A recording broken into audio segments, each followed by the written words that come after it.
So welcome to our second part of Live in Studio Venus with Annie Martin. So yesterday we got to just have a chat of sort of things that have influenced Annie's work.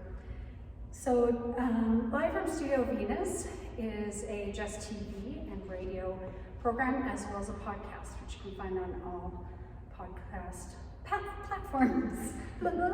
So thank you for Just TV. Annie, that's kind of maybe now we've sort of talked a little bit about, like I had said, what informs your process. Now we're sitting in the space, which we should mention, closes Friday, but Annie will be here from 2 till 5.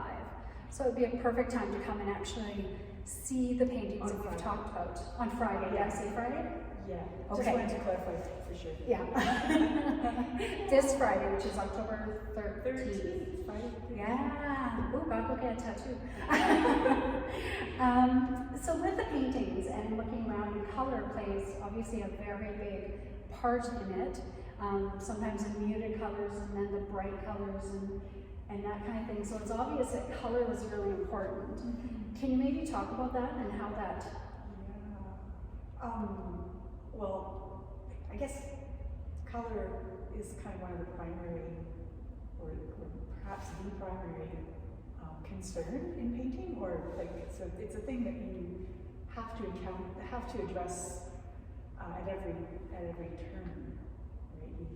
You're always using color in creating the painting.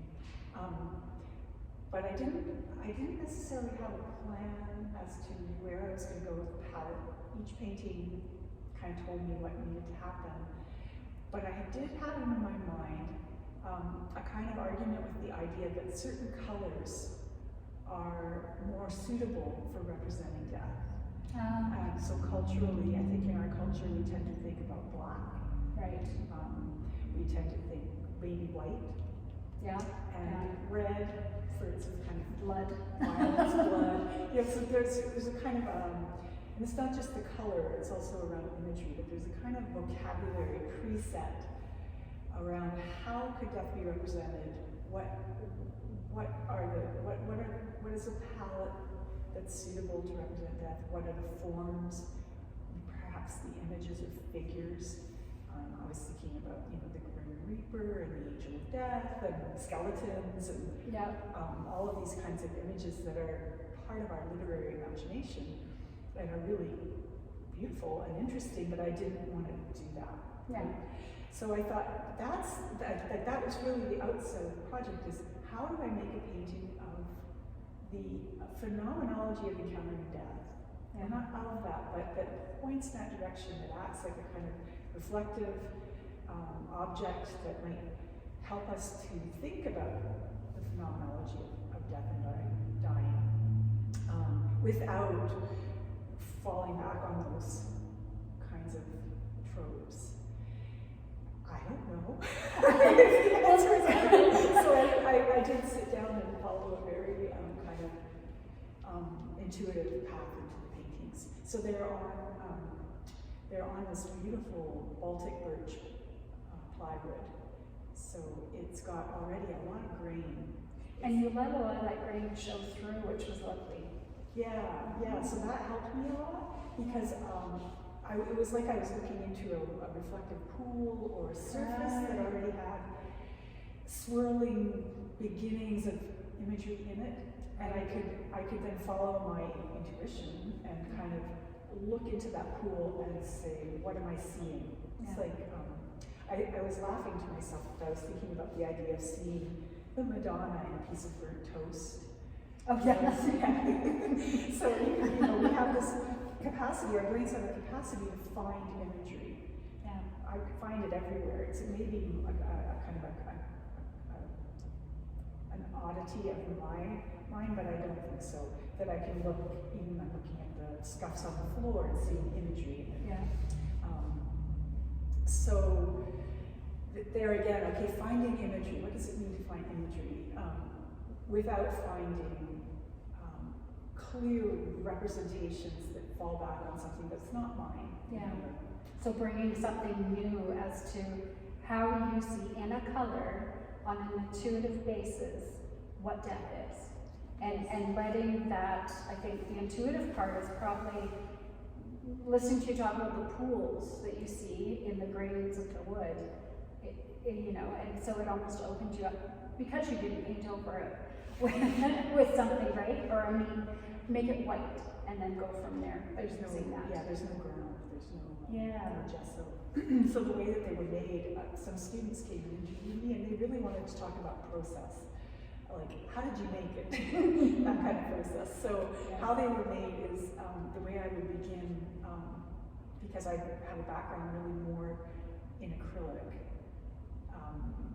I would begin with acrylic wash because I feel really comfortable with it. I can make the paint very translucent, and I'm using water. Yeah. So then I can move the paint around really fast and really loose, and I have these big, beautiful, soft, fat brushes that I'm in love with. And so I would use that, and it was very imprecise, but it's like kind of like reaching, groping a little bit to find something on the surface. So I put down a layer in that manner. There was color there already, in the sense that acrylic wash is always a pink color, but I didn't think of that as necessarily setting the color tone for the whole painting.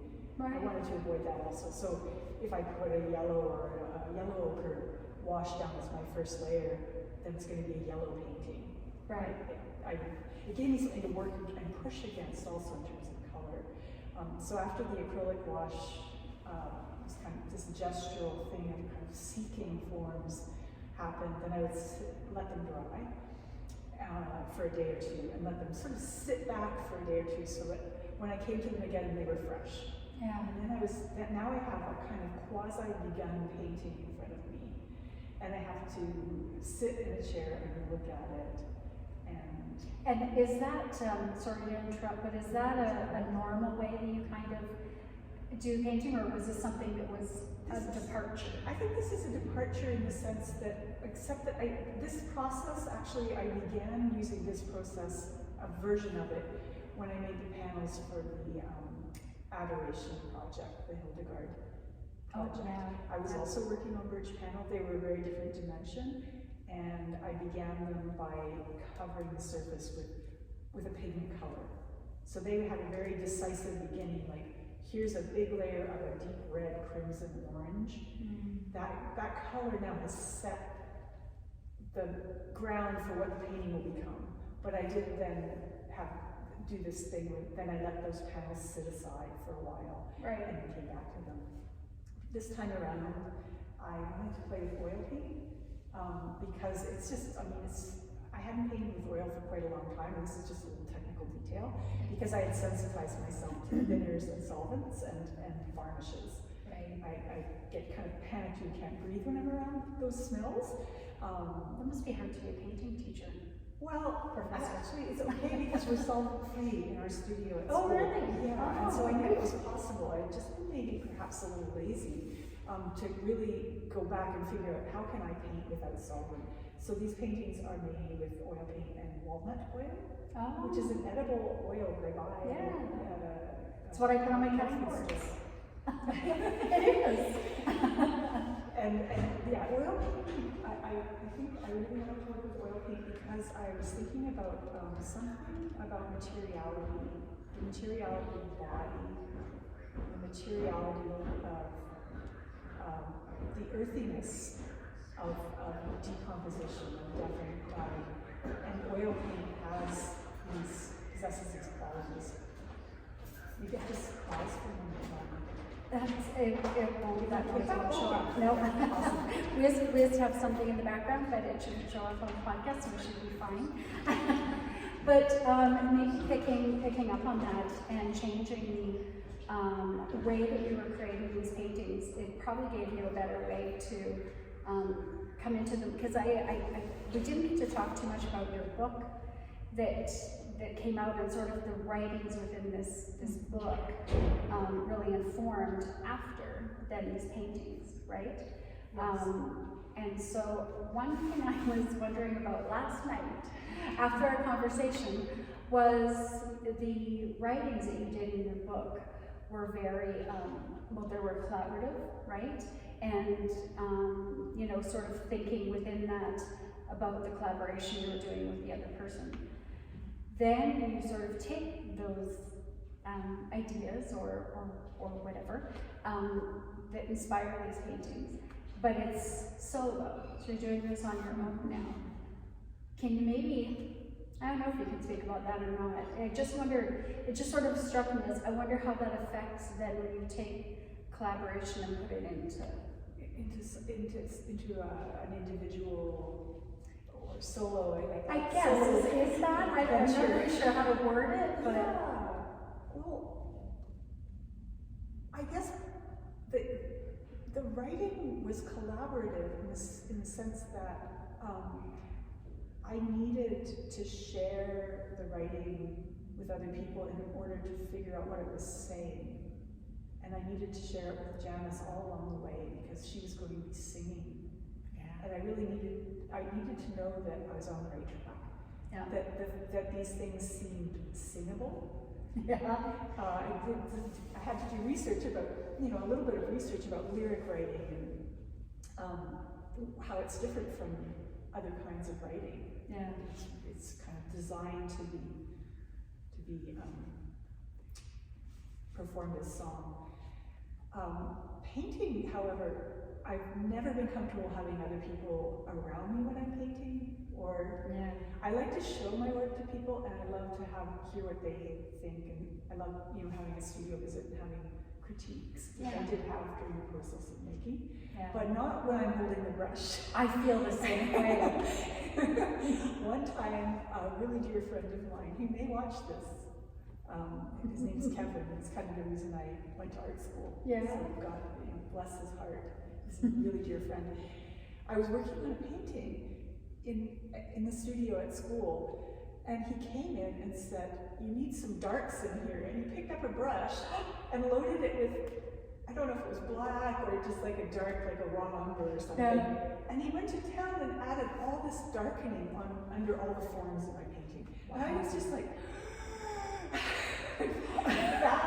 I'm a cat.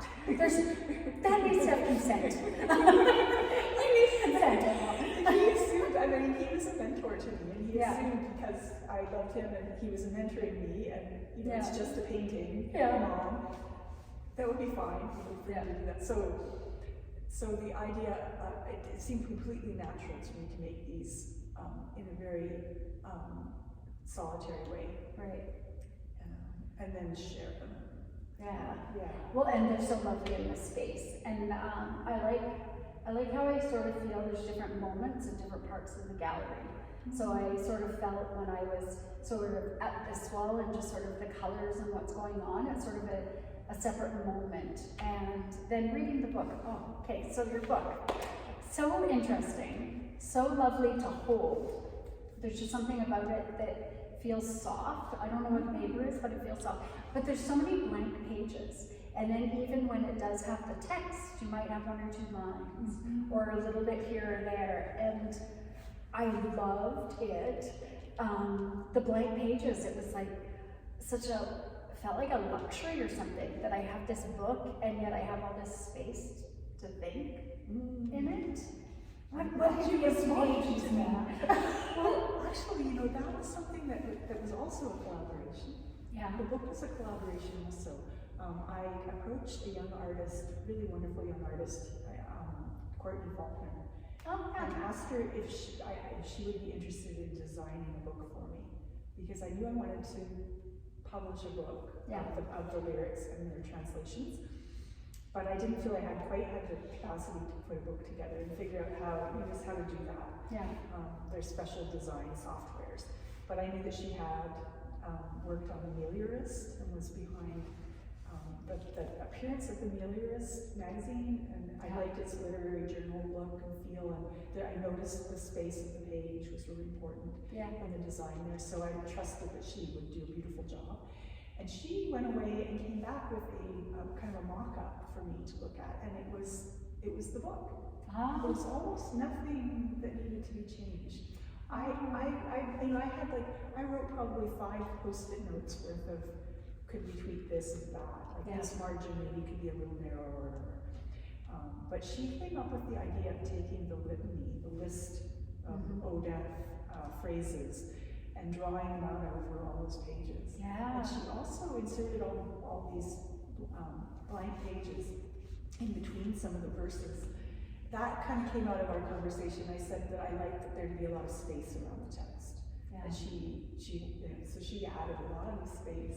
She did. And what I think she was also thinking about on a pragmatic level was like the books work better on the binding machinery if they have a certain heft. If they're too skinny, then it's hard to work on that book. So she wanted them to have heft. Yeah. We already had the English and then the French, so that added. Yeah. And then we added images and a kind of an afterword and some other pages with things like acknowledgements and so on. Yeah. Yeah. So I have to credit her for that. Well, she did do a great job. It's lovely. So there's actually sort of three people, and it sounds like even three different personalities and ways of working that have come together in that book. Yeah. And you have a couple copies left, don't you? I do. I have like, books. I think she's giving them away. Yeah. So people brave the snow and come down. And it's not bad. It's actually quite lovely. The road should be fine. Yeah. And so just give yourself the afternoon. Just give yourself a little bit of time and immerse in some art. And you can talk to the artist as well. So where are you going from now? What feels like your next step in this sort of giving yourself a breather? Thank you. No, I have panels piled up, like ready to go in my studio. So I definitely am looking at a new project. I'm kind of incubating though. I'm not quite ready to begin. I have a lot of ideas about where I'm going, and it kind of goes back to the idea of if death is a partner with life, I want to look at this whole holistic idea of the sort of vitality of life, of life force, and particularly beyond or extra, like not beyond, but more inclusive than just human life. So looking at vegetal life, looking at the way that plants literally make soil and breathable air and move moisture around so that they make a livable zone, which one terminology for it is critical zone, which is from where the mineral layers beneath our feet start to become soil. Right. Up through the breathable atmosphere. That's the critical zone, and it's actually extraordinarily thin. So there's this whole idea of the earth being this big chunk of rock, right, solid all the way through. Yeah. Big sphere. Yeah. Floating in a vast universe. Did I already talk about this? No. Okay, good. No, I'm just like, I'm excited. with its moons in the solar system. But that, kind of going back to the idea of greed, that's a view that is the view of what can we exploit. We want to understand that the earth is made of minerals and it's floating in space, and maybe those other planets in the solar system have some exploitable materials on them. Yeah. But actually all life, in spite of our hubris, relies entirely and uniquely on this thin, beautiful layer that is the soil and the breathable atmosphere. And without that, and that's what's happening then in places where there's deforestation, because now that critical layer is gone completely. Well, we're risking that, right? Yeah. With the environmental degradation. Yeah. And the impacts that we're having. We know about mass species death occurring. So I don't see my work as activist, even though I deeply admire activist artists and activists in general. Yeah. So it's not necessarily going at it from an activist perspective, but from a perspective of curiosity. Like, what will I find if I kind of delve into this area of research? And one thing that really was a kind of a pivotal image for me was an image of a fescue root system that I took on a visit when I went with a group of artists and scientists on this lovely day-long kind of excursion. And we visited a soil research center up in the foothills in I feel really daft right now. What is fescue look like? fescue. The plant, like the name's familiar, but I'm trying to really bring it to my mind. It's a yes, right. It's the stuff we just walk across, and it's not long grass. It's a But the root systems are amazing. Yeah, so the grass is like this tall off the ground and gets munched down. It likes to be eaten by grazing animals. But it used to be buffalo, but cattle graze in a similar way. So it actually needs to be grazed, likes to be grazed, and it has the most extraordinary root system. In order to be healthy, it has to be grazed a little bit, not too much. If it's overgrazed, it dies and its roots become degraded and much shorter and smaller. But when it has its full healthy root system, that can be 6, 7, maybe more feet deep. So what that, and what it's doing, this was the part that just blew my mind. Yeah. What those roots are doing is actually creating soil. So they're down there gently breaking down the mineral layer where it's mineral soil. It doesn't have any humus or organic matter. It's inorganic mineral material. The plant is this root system is down there. Now I'm not a soil scientist, but it's transforming that mineral layer through various processes into soil. I wonder if that's why we usually see that in bad soil, right? Like it's usually kind of almost growing wild or whatever, and often in places where a lot of other things won't grow. So are these plants intuitively knowing where they need to go? The fescue isn't endangered, but it's kind of endangered. It's not really occurring in very many locations, and it's not occurring where there's been intensive agricultural use of land. So there are grassland areas in various locations in southern Canada, like along the border in the prairies, that are protected. But a lot of this ecosystem, it's been disrupted by our activities. However, you're right; it's a very resilient plant. But so the thing I'm not being very concise about this. I had gone through life thinking that soil was stuff that laid around on the ground, like this brown layer. Me too. Waiting for seeds to fall on it. Yeah. Right? Yeah. That's the agricultural kind of image. It's like, there's the soil, now we're going to throw some seeds on it, which will grow. It never occurred to me that plants created soil. Right. So it's just another example of how we're taking that life force for granted. Yeah. That soil, which then creates an environment for not just plants, but also all kinds of microorganisms and small insects and burrowing animals, and all of that is, we're so deeply connected to plant and animal world, Right. like our mother. Right. When we're an infant, we're like infants. We need our caretakers, the plants and animals, For everything.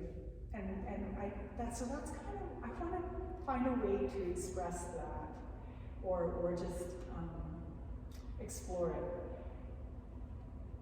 Most likely, through painting, but also through some kind of writing that will come as well. I don't know if this is silly, but as you were talking, I was almost thinking there's this distinction between death, and how you're speaking about it, thinking about it, and almost when we talk about people who aren't taking our environment seriously, that it's almost murder. that kind of death is something that, so it's not the sort of natural necessary way that we're feeding each other. They especially are feeding us plants.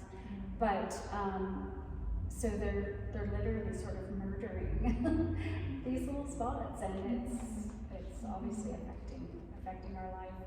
How is color playing into the ones that you're doing now? Well, I haven't really started No. yet, but yeah, that's a question. That's Yeah, a question. yeah. Yeah. One to be answered later, right? Yeah. Yeah. I had something else I wanted to say back to this topic, and your response was really good. Maybe not. When it comes to you, yeah, just stop, because if you're anything I know like what it was. There was. I read in the news that New Zealand granted the rights of a person to a river because that river in the indigenous worldview was a person. Oh. And I was like, oh Yeah. right? Yeah. What if the rivers and trees and all of these living things we considered them to have the same rights to be protected, to live, to persist in their natural form, as we think we do.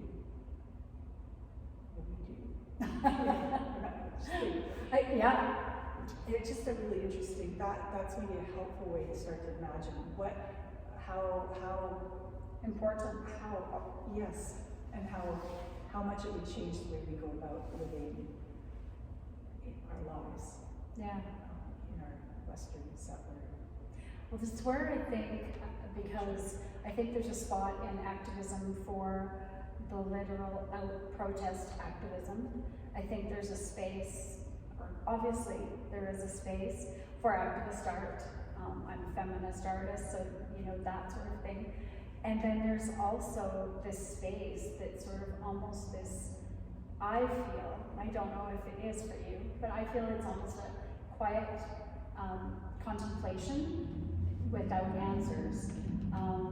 And to me, that's what art does often, is it's a space for me to think, and I've looked at your show many times, and probably by the time it comes down, I still won't have it, right? I don't think that's something an art does, but makes you think and makes you fall into that, right? And sort of the title gives you so much, or gives the viewer sort of so much to look at the painting with, and then it comes together. I don't know if I just babbled that out. No, that's really wonderful. Thank you. Yeah, I think the idea of space, contemplative space, is something that I would like to be offering. Yeah. Because that is, it sounds like when you're talking about your process, that's what you do as well, right? You have that space to be able to, with your own work as you're creating it, to be able to be sitting and thinking and leaving and coming back. Yeah.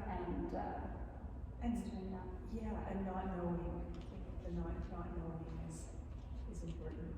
Yeah. In stepping back to the book, another thing that struck me is the gender within the book, and I could almost hear the different ages or something of in the book. So the vernacular that you use, it's really distinct in a way, and I could almost sort of hear different voices. So I imagine having these. Well, is that I thought that was great. No, I thought it was really nice. That's kind of how I conceived of the voice in those works, is that each piece had its own voice. It was this, even though they were all ultimately coming out of somewhere inside me. Yeah.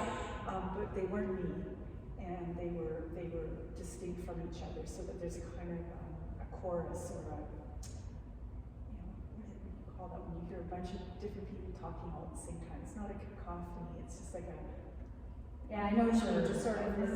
Yeah. Of different voices. Yeah. Well, and like I say, they sounded very distinct for me. Speaking of voices and singing, because I know you're working than with Janice, with her singing. But I've seen that you are singing as well, and I know from talking to you that that's not necessarily something that you're comfortable with, getting up in front of a crowd and singing, right? But you did do it, so maybe you are now, maybe you're now. Can you tell me just a little bit about that journey? I'm so interested. I just as an aside, I could say it's been, I started out getting involved in singing out of curiosity and just a long-held desire to engage in music, to make music. Yeah. And it seemed like a reasonable way in. But it's been incredibly useful. I don't think I would have been able really to have engaged in this project with Janice in the way that I was without having studied. So I was really gratified to figure out that my hobby is actually useful. Useful like in a kind of like functional way. Like I can now do a kind of work that I would have had a lot more difficulty or been afraid to do. Yeah. So that's been really cool. But I mean, the singing for me was like, I don't know, I think we probably all have a thing that we just love, and somewhere in our heart we are doing that thing. Like somewhere in my heart I was singing, but I wasn't singing because I had over years as an adult decided that, oh well, I can sing in the car when no one's there. And it's turned up right. Yeah, or occasionally, when I'm unloading the dishwasher or something, I'll sing if no one's home and the dog howls. But I'm not a singer. I had that idea in my mind, and it's still true. I'm by no means, anything like a professional musician, but I had a longing to do it. Yeah. And so I finally, it was 4 years ago actually, I got my courage up to take a group voice class with this wonderful teacher. Group. So here you're going to experience an art with a group, and you don't even like painting with a group. But everyone in the group was an amateur. It's a class for amateurs. Nobody was a professional, or trained. Not professional. Professionals were trained, like the background in conservatory, or it was just like, I'm an adult human being who wants to open my mouth and make music. Help! Yeah. And so there was a kind of we're all in this together feeling in that class. And that class, I loved it. Yeah. It was really fun. And it was also really challenging because I have stage fright. I think we talked about this. Yeah. I have like crowd phobia. I don't like public speaking. My knees get weak, and I'm literally worried I'm going to faint sometimes. Yeah. When I'm really worked up about speaking to a big group of people. So I also thought, I had this idea that maybe singing will be good for me, because whatever's going on there, where you are so afraid to open your mouth that you think you might faint. Yes. That's something to look at. But and congrats for like sort of heading it straight on, right? Deciding to go in there. So I thought, well, whatever happens, this is going to be helpful. This is going to be, it's a little bit like therapy. Yeah. It's cheaper. More fun. I shouldn't say that. Not that therapy should be cheap. Therapy's really important. But it was like an affordable way to encounter mine. And it's something that lifelong you've thought about, right? We talked about that in the first episode, how this is a lifelong thing, and you sort of came from amateur music parents and that kind of thing, right? So it's something that probably was another thing that needed to escape you, and you got good at it. Well, and so how did it help the stage fright, or are you still like that? It's getting better. Yeah, I can get up and sing in front of people now, it's not that it goes away, but I understand that it's just like swimming in deep water. It's like, okay, I'm in deep water now. Yeah. But okay, I am gonna float. Yeah. For some reason, when I speak in public, like when you have to give a talk or something, I, type it out and have it all there, and I get up there, and I hate public speaking as well, but then I get up there and I cannot use anything. Like, I just forget to look down, I get too nervous, and So maybe the writing it out in advance helps. I think it does, yeah, it gives it a train. You hope so. Somewhere in there it was useful, but yeah. So did your singing? Did you do any singing when Janice was doing singing or music? No, I didn't. I thought that was different. I've been asked that by several people, and I thought that was a really good challenge to me. Why don't you sing the work that you're making? Yeah. I think I'm just not ready. Yeah. I don't know if I ever will be. Well, your son's musical, isn't he? He's very musical. Or because yeah, he's very musical. And is your partner? She loves music. Yeah. She won't. She likes to sing, like, in the car. Yeah. And when unloading the dishwasher, and very interested in music, but doesn't want to take a voice lesson because I've been trying to get her to take it. Of course, with me. Yeah. What else was I going to say? Oh, just the most extraordinary thing for me about singing is the way that a song. I'm really interested in the space between. So the space between. I talked about this in art now.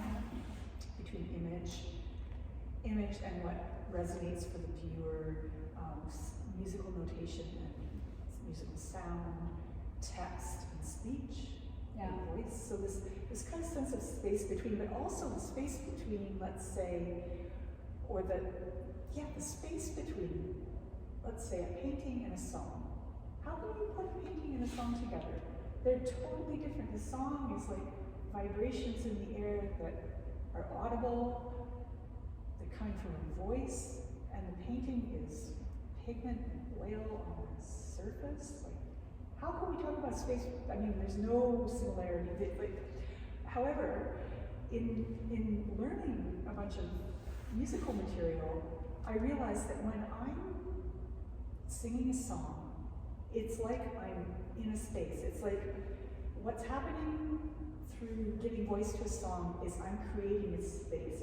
It's almost architectural. It's like, here's the space, and I'm living in it, and it's got a narrative quality. It's got a time. It lasts for as long as I'm singing, and I'm inside this space, and it's full of color, and it's full of forms, and it's three-dimensional, and it really relates to how I feel about painting. The paintings, they're technically two-dimensional, but they're not, because they're full of space, they're full of color, they're full of forms, and they endure for the time of viewing. So actually I can find a lot of,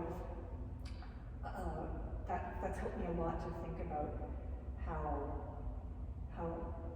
music and painting, talk about painting, or it could be other kinds of imagery, but how they actually could start to speak to each other, relate to each other. And it's hugely pleasurable.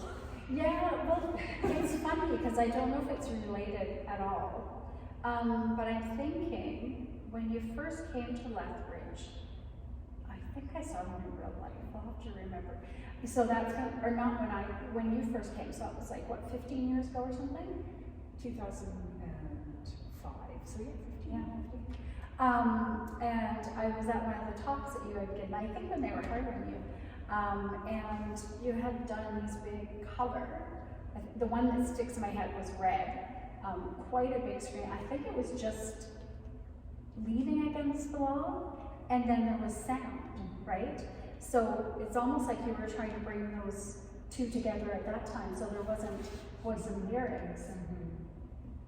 So somehow that's related, right? Yeah, absolutely. I've been working with that kind of that space between sound and object.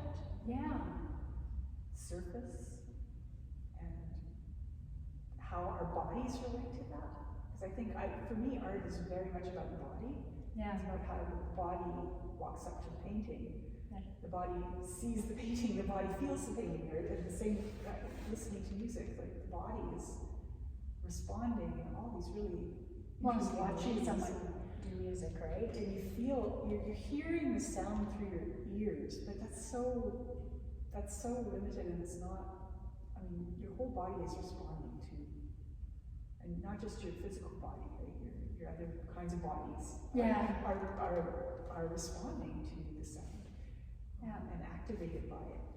Well, and we have vibration all around us, right? So even when we're coming close, we've got those vibrations that are kind of mixing at a different level that we can't see or hear, but they're happening. We're feeling. So I think we have subtle senses that we're not even really aware of that pick up on, for example, the vibration of sound without it having to pass through the ear. Yeah. That we feel sound. Yeah. Things like that. Yeah, very, very cool. Well, I have a friend, Kelly Andres, we both have that friend, and she's done a lot of work with plants and looking at sort of the energy and the sound and how that relates to art. So a lot of her art has been with live plants. with live plants and sort of trying to find that sound, vibration, all of those things, right? Mm-hmm. So it's, I think it's a challenge, and yet it's something that seems like obvious that should be there. I'm not someone who has, I don't create that. I like having music and I like to have that, but it's funny, I don't know why, but sound and my art, unless I'm doing a video art or a podcast. There's so many interesting people in Lethbridge. It's so lovely here. The seventh interview I think I had, and we've got them a bunch to come yet, but I think it's important, especially now. Who knew that it would be especially now, with us having to physically distance, and that kind of thing. We don't have those same rooms for conversations or being able to see art necessarily. That's right. For a while it's going to be a little virtual. Yeah.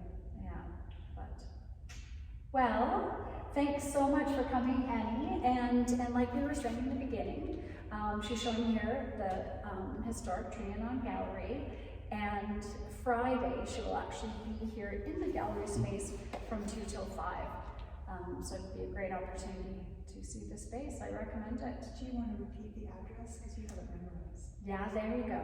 It's 104 5th Street South. It's just right across from Park Place. So yeah, come by and check out the work. And I think it's always really nice when we have the artists present that we're able to talk to them. So thank you very much. You're welcome. Okay, talk again.